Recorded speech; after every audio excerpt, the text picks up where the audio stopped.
नौकरों का खाना खाने से नहीं कश्मीर आज़ाद होगा भाई। यार सज्जनों दे बेलियो इमरान खान साहब नौकरों का खाना भी खा के खुदा का खौफ करो। उनको तो आपकी वजह से कोई उधार भी नहीं देता बड़ी गाला में। ठीक है, नौकरों का खाना नौकरों को खिलाते हैं कि नौकरों को खा जाते हैं। और ये जो पर्ची के वगैरह बने हुए ना इंग्लिश बोलने वाले, इससे क्या फ़र्क पड़ता है? इससे कश्मीर ने आज़ाद हो जाना है?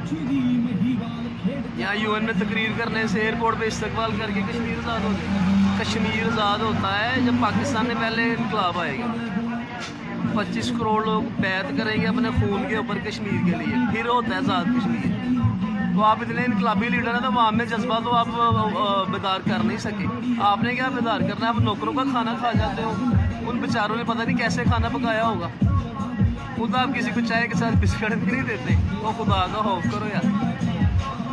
ये बड़े लोगों की बातें नहीं हैं जो PTI वाले कह रहे हैं कि बहुत बड़ी बात है ये कि वो पर्ची में कह रहे इंग्लिश बोल रहा है। यार इतना ही तुम लोगों का बस स्टैंडर्ड है कि इंग्लिश बोलने से कि बंदा बड़ा हो जाता है।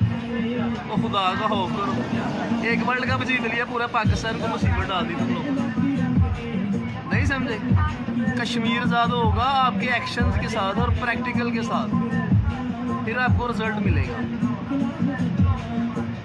आपके दौर में वो काम हुए जो नवाज शरीफ के दौर में नहीं हुए। इंडिया ने हमला कर दिया हमारे ऊपर, बालाकोट स्ट्राइक शुरू कर दी। कश्मीर का उन्होंने खुद ही स्टाम्प लिख लिया कि हम इस प्रॉपर्टी के मालिक हैं। ये भी आपके दौर में हो गया। आपने अभी तक क्या किया? गाइस चैनल सब्सक्राइब कर देना। और ये नौकरों का खाना खाने वाली बात कोई फ़ख्र की बात नहीं है।